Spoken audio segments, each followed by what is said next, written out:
بسم اللہ الرحمن الرحیم۔ السلام علیکم ورحمۃ اللہ وبرکاتہ۔ حضرت عبداللہ بن مسعود رضی اللہ تعالی عنہ سے مروی ہے کہ نبی مکرم صلی اللہ علیہ وسلم نے ارشاد فرمایا کہ جنت میں سب سے آخر میں داخل ہونے والے شخص کا حال یہ ہوگا کہ وہ گرتا پڑتا چل رہا ہوگا اور جہنم کی آگ اسے جھلسا رہی ہوگی۔ بالآخر جب وہ جہنم سے بمشکل نکل پائے گا تو جہنم کی طرف دیکھ کر بے اختیار کہے گا، وہ ذات بڑی بابرکت ہے جس نے مجھے تجھ سے نجات عطا فرمائی، اور بے شک اللہ نے مجھے وہ نعمت بخشی ہے جو اولین و آخرین میں سے کسی کو بھی عطا نہیں کی گئی۔ پھر اس کے سامنے ایک درخت ظاہر ہوگا، وہ عرض کرے گا، اے رب کریم، آپ مجھے اس درخت کے قریب کر دیجئے تاکہ میں اس کے سایہ میں بیٹھوں اور اس کے پانی سے پیاس بجھاؤں۔ اس پر اللہ تعالیٰ فرمائے گا کہ اے آدمی، اگر میں تیری مراد پوری کر دوں تو تو کچھ اور مانگے گا؟ وہ شخص کہے گا کہ نہیں پروردگار، اور مزید سوال نہ کرنے کا پختہ وعدہ کرے گا۔ چنانچہ باری تعالیٰ اس کی معذرت قبول فرمائے گا، کیونکہ وہ اس کی بے صبر طبیعت سے واقف ہے اور اسے اس کے مطلوبہ درخت کے نیچے پہنچا دے گا۔ وہ شخص اس کے قریب جا کر اس کے سایہ میں بیٹھے گا اور وہاں موجود پانی پیے گا۔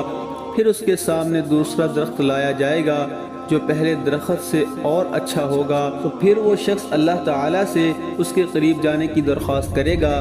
اللہ تعالیٰ فرمائے گا کہ اے آدمی، کیا تو نے کچھ اور سوال نہ کرنے کا عہد نہیں کیا تھا؟ اگر میں تیری مراد پوری کر دوں تو پھر کیا کچھ اور سوال کرے گا؟ چنانچہ پھر وہ شخص سوال نہ کرنے کا وعدہ کرے گا۔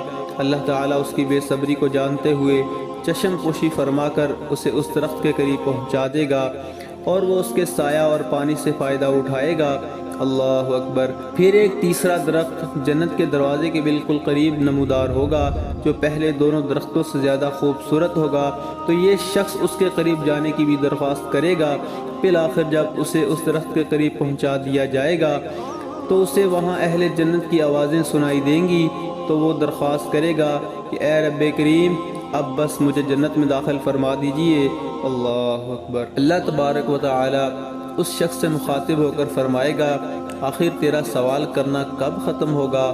کیا تو اس بات پر راضی نہیں ہے کہ میں تجھے دنیا کی دگنی جنت عطا کر دوں؟ تو وہ شخص حیرت زدہ ہو کر کہے گا، اے رب کریم، آپ رب العالمین ہو کر مجھ سے مذاق کرتے ہیں۔ اتنی روایت بیان کر کے اس حدیث کے راوی عبداللہ بن مسعود رضی اللہ تعالی عنہ ہنسنے لگے اور حاضرین سے فرمایا کہ مجھ سے نہیں پوچھتے کہ میں کیوں ہنس رہا ہوں؟ چنانچہ حاضرین نے یہی سوال آپ سے کیا تو آپ نے فرمایا کہ اسی طرح اس روایت کو بیان کر کے نبی مکرم صلی اللہ علیہ وسلم نے بھی تبسم فرمایا تھا۔ سبحان اللہ۔ اور جب صحابہ نے آپ صلی اللہ علیہ وسلم سے اس کی وجہ پوچھی تو آپ صلی اللہ علیہ وسلم نے فرمایا تھا کہ میں رب العالمین کے ہنسنے کی وجہ سے ہنس رہا ہوں، کیونکہ جب وہ بندہ عرض کرے گا کہ الہ العالمین، آپ رب العالمین ہو کر مجھ سے مذاق کر رہے ہیں، تو رب العالمین فرمائے گا، میں تجھ سے مذاق نہیں کر رہا ہوں، بلکہ میں جس چیز کو چاہوں اس کو پورا کرنے پر قادر ہوں۔ اللہ اکبر۔ اللہ رب العالمین سے دعا ہے کہ اللہ رب العالمین ہمیں جہنم کی آگ سے مکمل نجات عطا فرما کر بغیر حساب و کتاب کے، بغیر عذاب کے جنت الفردوس میں ہم سب کو جگہ عطا فرمائے۔ آمین۔ جزاکم اللہ۔